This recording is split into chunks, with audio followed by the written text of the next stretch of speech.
Jennifer. Agwa. Kọrọ ya aka. Bisi mo gịnị n'Igbo? Agwa. Kedu maka rice? Rice. Don't touch me.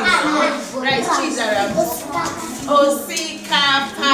Kọrọ chizaram aka. Kọrọ chizaram aka. Rice mo gịnị n'Igbo? Osikapa. Ngalaba one ka anyị nwere osikapa. Ụda onye osikapa. One? Ode ano. Onye se mo fo amaghị Igbo asụ oyibo. Nghọta ego ya gụọ osikapa. I mere nke ọma. Kedụzi ihe a na-akpọ dekwa ntị? Kedụzi ihe a na-akpọ fịọ na bekee? Nepe ewele ọkụ.